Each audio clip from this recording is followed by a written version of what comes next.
Welcome back to another episode of the What's Your Motto podcast. Today I have a guest that we've been keeping in contact for like over a year now. I'm in the Midwest, and she's all the way on the East Side, but we stay connected, definitely supporting one another.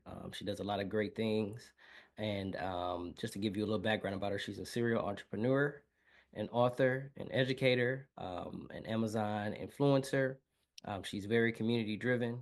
She was featured in the Black Enterprise, I think it was magazine or whatnot, as well as Yahoo Finance. And one of her biggest accomplishments is being an author of The ABCs of Wealth Building, which is a book that we're going to let her talk about soon here, in which she helps a lot of children with. And she does a lot of affiliate marketing. And I believe her book is in a Black Children's Book Museum. Is that correct? Yep. All right. So I ask all the audience to please welcome the gracious and wonderful Coach Tanisha Marie. How you doing today? Hey guys, I am great. How are you? Thanks for having me. I know it's been a while. We've been Yes, it trying to do has. this, Yes, it has. Yes, it and has. we're finally here. Yes, yes, yes. Um, you and I both know that technology can definitely be a challenge, but we're here. Right, We're here. So, right. just for starters, could you tell us a little bit about yourself, Coach Tanisha? Well, I'm from New York. I've been living in New York my whole life, 41 Okay. years. I'm a mom of two beautiful daughters. Cheyenne, she's 15, and Harmony's 23. I'm married. I've been married going on 16 years Mm, now. congratulations. I own a couple of properties. I am a serial entrepreneur. I work with the schools and I'm a DOE vendor. So I help the children understand wealth and money and success. Uh-huh. And I also teach adults about making money and understanding how to transform, their mindset. And being in New York, there's so many people here, but the whole opportunity is also here to be able to, help a lot of people offline.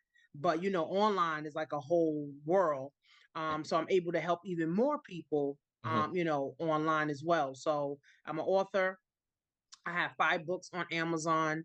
My bestseller is The ABCs of Wealth Building, and that is me and my daughter, Diane. She's a co-author Okay. of that book. And I've been writing books since 2016, 2017. Okay. And I have ebooks on drop shipping. I have books on Amazon influencer, how to Mhm. sell on Amazon, how I made my first 6 figures, Mm, online, literally from the comfort, of my home. And I have courses and classes online all the time. Some things are recorded, and I'm big into affiliate marketing uh-huh. and just finance in general. Because I feel like, we are 455 years, now it's 2025. Correct. We are 455 years behind every other culture financially, but we help every other culture get ahead financially. So it's kind of like it really doesn't make any sense. So I feel like God has charged me, Uh-huh. to open up people's minds, but more so wake people up, right? Gotcha. Turn their light bulbs on, Right. because it's not that we don't have the money, right? Uh-huh. We're just not using it the right way. We're not using it collectively, and we're not using it to community build. So Right. I For feel sure. like God, is showing me that Tanisha, you are the woman for the job. Got you. And I love hearing all that. You sound extremely resourceful. And my hope is that after we continue, after we finish this discussion, that we do have some people reaching out to you for some of those courses and things that you have. I actually have some questions too that I'll talk to Okay. you. We can text and things like that. So, Yeah. I just appreciate you being able to come on here and come on my platform and kind of talk about those things. Obviously, I'm in the Midwest, and I have my audience is primarily Midwest individuals. However, there are some other people across the globe that are actually watching as well. So, could you tell me just a little bit about what do you think what is it like living on the East Coast? Because a lot of us know what it's like to be in the Midwest, what it's Yeah. like, the weather and things like that. But like you said, New York, a lot of people, correct? Well, even with the migrant issue, Mm-hmm. we got hundreds of thousands of them. Gotcha. New York is just congested. Uh-huh. And I just feel like everybody's on top of everybody. I mean, yeah, I live in a house, but I can see my neighbor, everybody is on top of one another. Got Even if you're living in a complex, you're living in a building, you're living uh-huh. in a, like an urban area. Hmm. I feel like it's just too congested, lines be too long, too much traffic. I Right. just feel like New York is just the opportunity to come make money and leave. Mm. That's it. Mm. Okay. It's not Because of the let me grow congestion. my family here, let me settle down here, let me retire here. Absolutely not. Because it's a lot of hustle and bustle going on top of, like you said, the people living on top of each other. And then I know like you guys are always like in the news and things about that in regards to like the rodent issue and things like that. Is that because of the compactness of the city, Well, or people, well, remember, rodents like nastiness. They like disgusting stuff, right? So if think about it, if you got so many people, that's a lot of garbage. And people gotcha, generate a a lot lot of of garbage. waste, And if sanitation is not picking up the garbage effectively, this is when the then rats, the abs- roaches, and they even got like cat motels in New what York. Crazy in the city. And rat motels because there's so many rats, rat right? It's motels? literally so many rats. Like these rats look like cats. Like, ew. A rat motel though. I've seen something online where it's like a group of individuals that have dogs that go out and try to kill them or whatever or whatnot, kill the rats and get them away. A lot of that, but I've never heard of a rat motel. That's crazy. Yeah, But because there's so nonetheless, many rats. It's literally too many rats. And it's like, where do you put these rats at? right, I mean, you could kill them, but there's so many. right, right, It's nasty.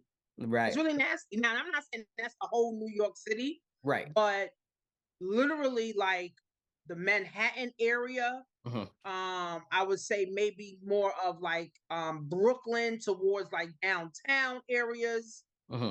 is just infested. Got you, got It's you. just So infested.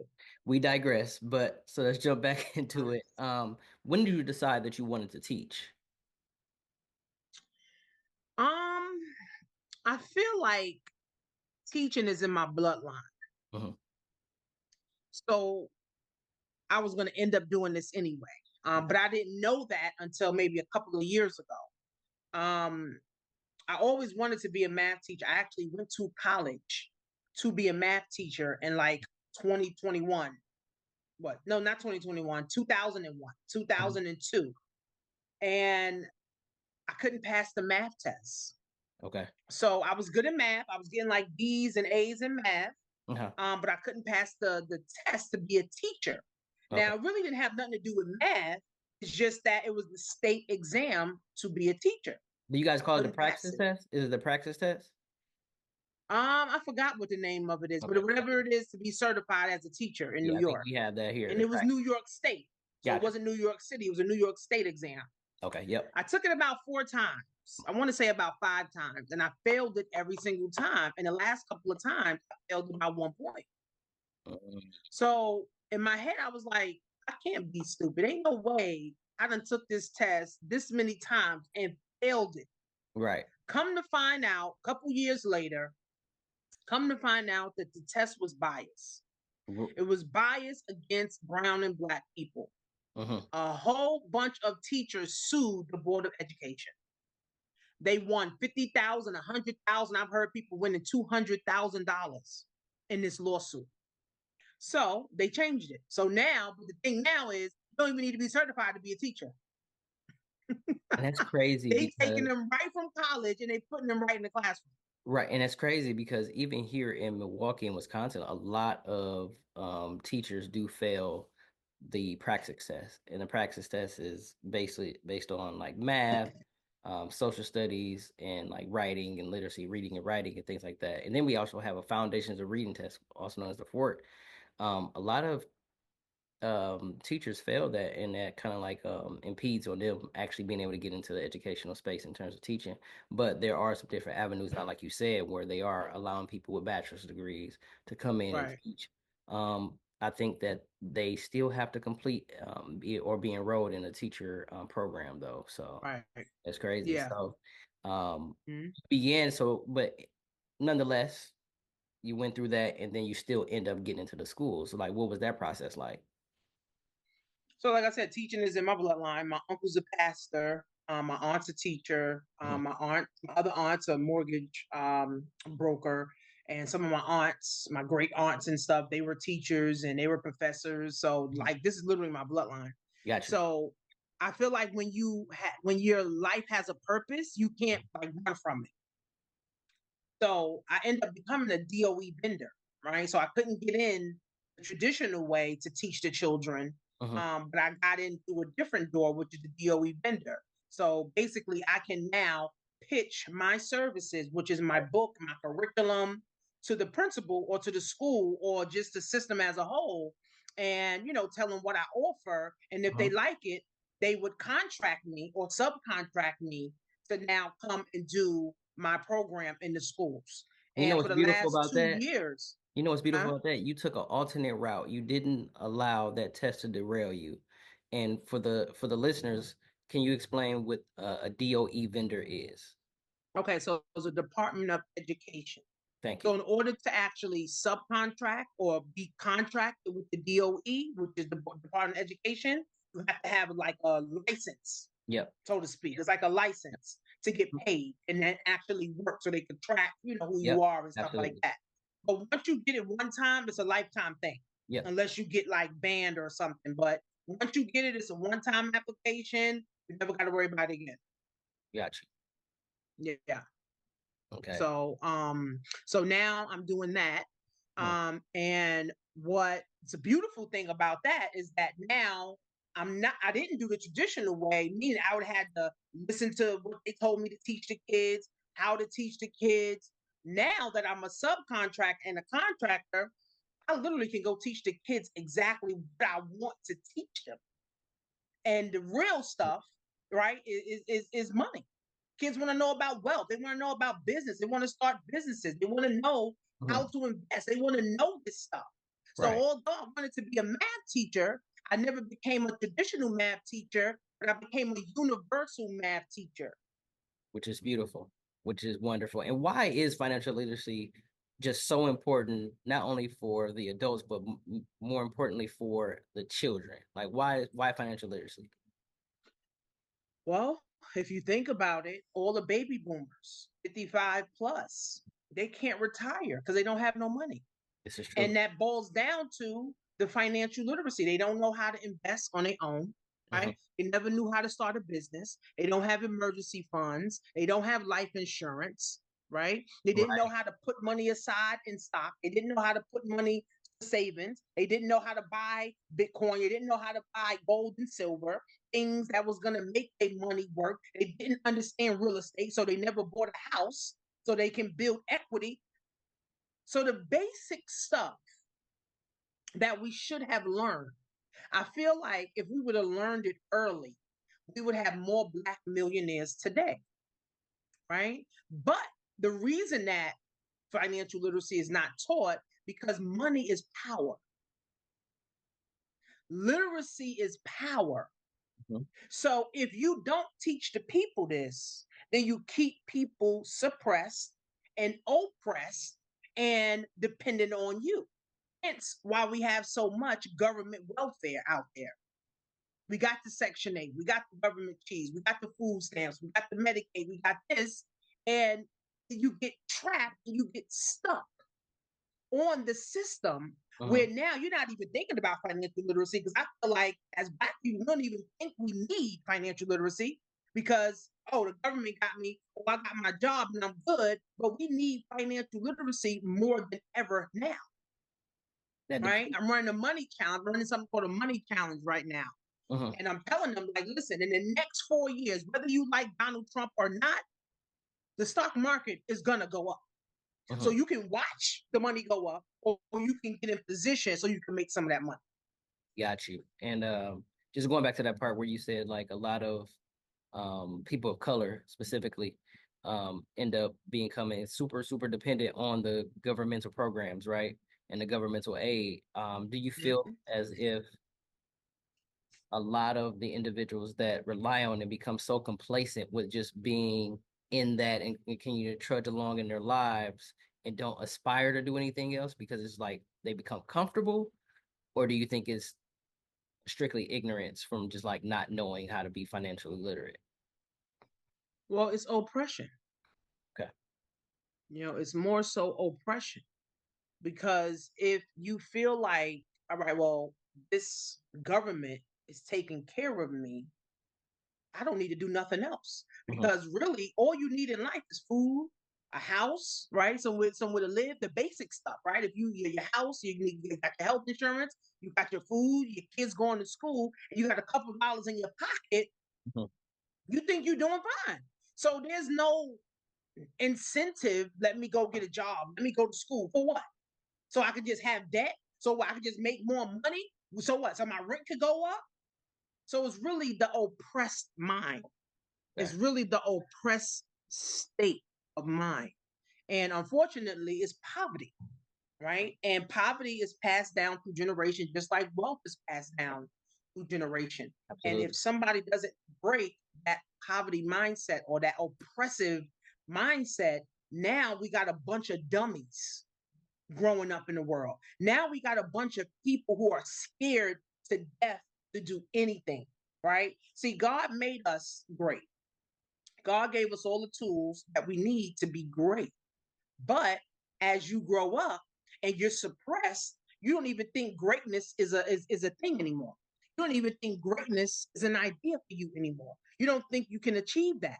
So now it just becomes okay. Well, I'm gonna just get my $1,000 a month, and I'm good. And I'm gonna chill, smoke my weed, drink. I'm gonna chill until I die. Right. That's it.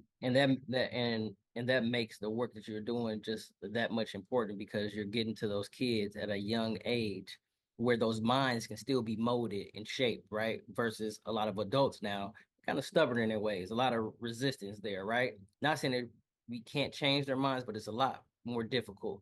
And I think who was that? Frederick Douglass said it's easier to build strong children than to repair broken men. So you going into these schools and talking to these third, fourth, fifth graders or whatnot, and speaking to them now is a lot Mm. more paramount, and it will be a lot more beneficial for them as moving on to the future, which is great. What are some of the greatest things that you've seen when you've gone out to speak to these students and talk to them? What is one of the things that makes you extremely fulfilled? Like this feel great. Well, one thing is the kids Mhm. in general, right? Because kids have open minds, Mhm. right? They haven't been through life yet, right? So kids are open, right? Right, So when I'm going in there and I'm showing them and I'm breaking down stuff, they're like, why I didn't learn this in junior high school? Why we didn't learn this in elementary school? Why they be asking the right questions, right. right? And that just fuels me to keep going because the children need it. Now I Mhm. train adults too. Got you. Adults are very skeptical. You Right. got a negative $500 in your bank account, but you're skeptical about making money. I don't understand that part. That part. Right. That's what I was saying though. You see how Right. easy, how difficult it is to deal with those, right? Mm-hmm. So, Right. and Right. question. So it gives me fulfillment, and Mhm. it's not just for the money. Yes, I make money, of Right. course. But it's the impact that when that child leaves my class, literally my last semester, they bought me flowers, they bought me a card. Like, boy, I was like, wow, y'all bought me all this. Y'all ever did this for y'all teacher? They was like, no. That's They gratifying. That bought says me a lot. candy. They That says bought me candy and stuff. I was like, wow. It was like, I appreciate that you're giving us this information. Like, you don't have to. Like, nobody's teaching us this. My mother didn't show me this. My grandparents haven't shown. The teacher's not showing me this. So they appreciate it, right? So I'm literally appreciated. So I'm making an impact, right? So when the kids see me, I go back into the school, everybody runs, oh, hey, go shit. Like, they're excited. I'm a whole different vibe. I mean, I'm a vibe anyway. So, you know what I'm saying? you a So the vibe kids anyway. love that. But that says a lot. That says a lot. And I wonder, I'm not sure if you know, but I believe here in Wisconsin, not too long ago, I believe there has been like this mandatory um they it's been stated that the high school students must have a financial literacy course now Mhm. in order to Okay. like graduate. They must be there. Do you know if New York has instituted anything like that in a school system? Well, the chancellor, they haven't made it like a law or a bill Gotcha. yet. But the chancellor is pushing like the principals Uh-huh. to get it in. You know what I'm saying? But it's like a problem with that because if the principal don't really care about their children that they have to take care of, Right. they're not caring about the financial well-being either, Right. right? And some of the issues with me getting in some of the schools is the principals say they want it, but then they claim they don't have the budget or they don't have the money for it. But if you know that financial literacy is very key, then you will make the budget for it. You will move Sure. other things around because I feel like the system as a whole is very wasteful, For right? sure. They waste too much money. They waste billions of dollars on junk, right? Versus let's really find programs that can really help these kids. So the principal has to be entrepreneur minded, business minded, and they got to want to see their children and their community of their school move forward. And Absolutely. if they don't, then it's just like the principal's broke, although the principal's making 200 grand. If you're broke minded, you keep everybody suppressed too. Hmm. And you become complicit in the ever going cycle of, like you Right, said, the oppression, right, discrimination, the lack of power and things like that. Especially in terms of like the access to the different opportunities and information that is needed, right? So right. I just think that, and I commend you for what you are doing and the fact that you're being so intentional about getting into these schools and getting in front of these kids.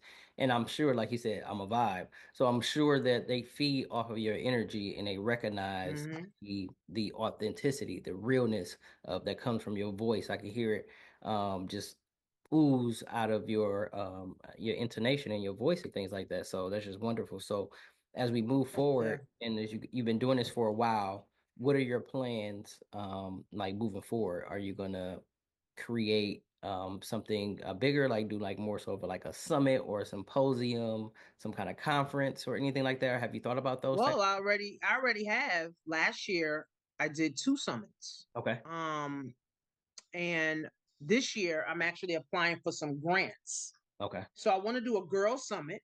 Okay. Last year, I did a wealth and wellness summit Okay. where we used the school. The school sponsored us, and I brought in some doctors. I brought in different nurses. We brought in HBCUs, a Divine Nine, Mm. financial literacy. We had my credit girl, my life insurance girl, my real estate girl. We had different breakout rooms. So that was amazing. So I plan on doing that again. This year, finding a school, Okay. having the school sponsor it, and then just inviting the whole entire community. And I joined NAACP and I joined the Democratic Club. So that just now gives me, more connections, more Absolutely. networking, and a bigger reach. Absolutely. That's wonderful. Do Yeah. you have any projected dates for that just yet, or are you still in development stages? No, but it's probably going to be in the summer because we did it in August Okay. last year. So it's probably going to be in the summer. But I'm also as well. So I do something called the Black Excellence Festival, and I'm going to keep it in December. Okay. We did it in December. That just passed, and it was amazing. Now I'm looking for another venue so we can do it even bigger. This year, and I have a women's event. So it's called Wealth and Wellness Hmm. event for women, Hmm. and I plan on having 100 women. Last year I had about 60, so I Okay. plan on having about 100 women now. So I'm actually going tomorrow to look at the space, so I can start, doing my thing with the women. So I'm a woman, so I love, to help women. So I do things for women, and For then I sure. am community based. Like I like to bring community together. I like to bring people together. So my Black Excellence Festival is a way for me to give back, right, to the community. Let people come, let Black businesses come together, Uh-huh. and just circulate the Black dollar. Because as we know, the Black dollar only lasts 6 hours, unfortunately. So I have like a charge. Like I said, I feel like God charging me, to be able to do these things because nobody in my area is really doing this stuff. Like people talk about it all day, but you got to really put your foot, put your foot down to really get this work done. So I'm the one that's really doing it. And, it's inspiring, to see other people that's like, oh, Coach Tanisha, I'm glad you're doing this. This is so Uh-huh. much needed. Like nobody's doing it. But here's the next thing with this. You got to have guts and courage. This is true. This is true. If you don't have guts and courage, you're not a leader. Agreed. Agreed. You To be you bold gotta enough have to you do that. gotta have the guts to want to help people, first of all, Mm-hmm. right? And then you gotta want, right, to be able to move your community forward. Mm-hmm.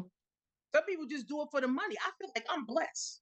Right. I'll never be broke another day in my life, and God always makes sure I'm gonna have. Mm-hmm. So you can't just have the dollar sign at the top because it ain't gonna be fulfilling. You got to do things that are fulfilling. And like I said, teaching is in my bloodline. Community work is in my bloodline. My uncle's a pastor. He does all kind of events. This guy Right. does events all the time. My grandfather, my great grand, they was doing all kind of community events. They were pastors. So this is in my bloodline. And my uncle told me, because he's a pastor, Mm-hmm. he said that you're literally a pastor. I was like, well, it's really a prophet because I feel like we all are prophets. Mm-hmm. And he said that you're in the ministry of finance, Mm-hmm. which is true. So it's a ministry that I'm in. That's beautiful. That Right. is beautiful. Yeah. That is beautiful. Yeah. And as I'm Yeah. listening to that, I'm just trying to go back. Do you remember like a point in your like your childhood that kind of made you want to do this, or did it just come along as you were just growing up and becoming the professional that you became? Like when did you was like, So this is what I want to do, or did you have some kind of inkling as a child? so my family was not ever close. So Okay. it wasn't like a close knit family. We did Christmas and Thanksgiving together. No, we didn't. And I felt as a child I was abandoned. Right? My mom, she had her own issues and she had her own traumas. So she didn't know how to be a mother. Right? I didn't know that at 11. I didn't know that at 14 that she didn't know how to be a mother. Right. But I think my pain that she caused me, and I think the pain of just wanting a hug from my mother Hmm. stemmed from me always wanting to bring people together. Beautiful. So I have something called so I do a girls' day, like I do a mentoring day. So I have my daughter, my niece, and her three friends. I've been doing this for 4 years. Literally, I just call them. Let's go out. Let's go out to eat. Let's do a vision board. Come to my house. Let's have girls talk. Let's. Right. So this is in my blood to do this, Okay. right? And again, it stemmed from that, and I see how important community is. I see how important bringing people together is. Hmm. And again, you have to have guts and courage.